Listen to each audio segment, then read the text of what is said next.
Tersebutlah perkataan seorang raja yang bernama Indra Bungsu dari negeri Kobat Syahrial. Setelah berapa lama di atas kerajaan, tiada juga beroleh putra. Maka pada suatu hari ia pun menyuruh orang membaca doa kunut dan sedekah kepada fakir dan miskin. Hatta beberapa lamanya Tuan Puteri Siti Kendi pun hamilah dan bersalin 2 orang putra laki-laki. Adapun yang tua keluarnya dengan panah dan yang muda dengan pedang. Maka Bangkida pun terlalu amat sukacita dan menamai anaknya yang tua Syapari dan anaknya yang muda Indra Bangsawan. Maka anak kanda Baginda yang 2 orang itu pun sampailah usia 7 tahun dan dititahkan pergi mengaji kepada Muallim Sufyan. Sesudah tahu mengaji, mereka dititah pula mengaji kitab usul, fakih hingga saraf tafsir sekalian diketahuinya. Setelah beberapa lamanya mereka belajar pula ilmu senjata, ilmu hikmat dan isyarat tipu peperangan. Maka Baginda pun bimbanglah, tidak tahu siapa yang patut dirayakan dalam negeri karena anaknya kedua orang itu sama-sama gagah.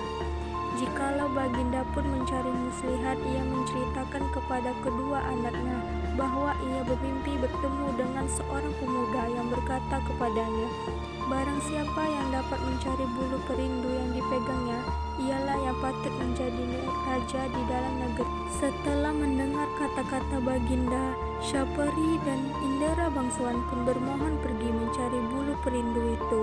Mereka masuk hutan, keluar hutan, naik gunung, turun gunung, masuk rimba, keluar rimba, menuju ke arah matahari hidup. Maka datang pada suatu hari hujan pun turunlah dengan angin ribut, taufan, kelap kabut, gelap gulita dan tiada kelihatan barang satu pun. Maka Syapari dan Indra Bangsawan pun bercerailah. Setelah teduh hujan ribut, mereka pun pergi saling cari-mencari. Tersebut pula perkataan Syapari yang sudah bercerai dengan saudaranya Indra Bangsawan. Maka ia pun menyerahkan dirinya kepada Allah Subhanahu wa Ta'ala dan berjalan dengan sekuat-kuatnya. Beberapa lama di jalan, sampailah ia kepada suatu taman dan bertemulah sebuah mahligai. Ia naik ke atas mahligai itu dan melihat sebuah gendang tergantung. Gendang itu dibukanya dan dipukulnya. Tiba-tiba ia terdengar orang yang melarangnya memukul gendang itu. Lalu diambilnya pisau dan ditorehnya ke gendang itu. Maka Puteri Ratnasari pun keluarlah dari gendang itu. Putri Ratnasari menerangkan bahwa negerinya telah dikalahkan oleh Garuda. Itulah sebabnya ia ditaruh orang tuanya dalam gendang itu dengan suatu cembul.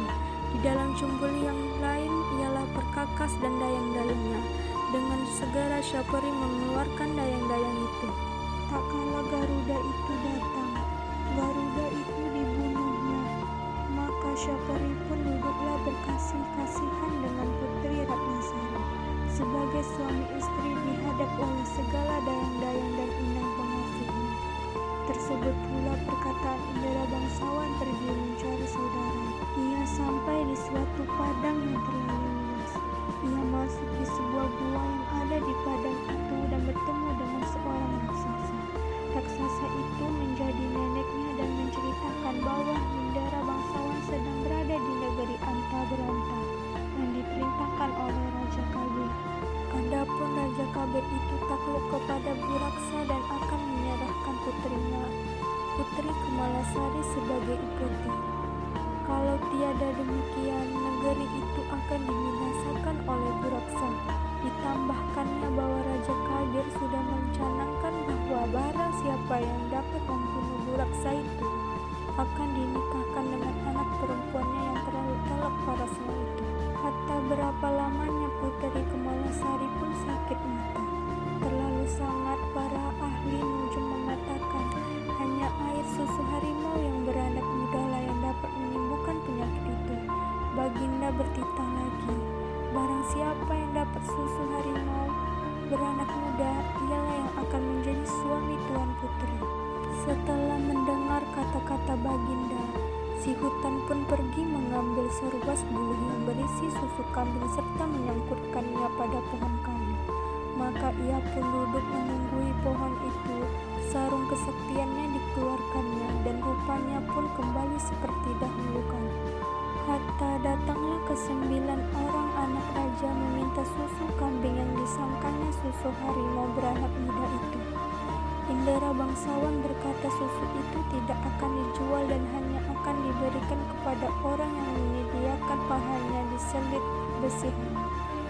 Maka anak raja yang 9 orang itu pun menyisingkan kainnya untuk diselit Indra bangsawan dengan besi panah. Dengan hati yang bergembira mereka mempersembahkan susu kepada raja. Tetapi tabib berkata bahwa susu itu bukan susu harimau melainkan susu kambing. Sementara itu Indra bangsawan sudah mendapat susu harimau dari raksasa dan menunjukkannya kepada raja. Tabib berkata itulah susu harimau yang sebenarnya. Diperaskannya susu harimau ke mata Tuan Putri. Setelah genap 3 kali diperaskan oleh tabib, maka Tuan Putri pun sembuhlah. Adapun setelah Tuan Putri sembuh, Baginda tetap bersedih.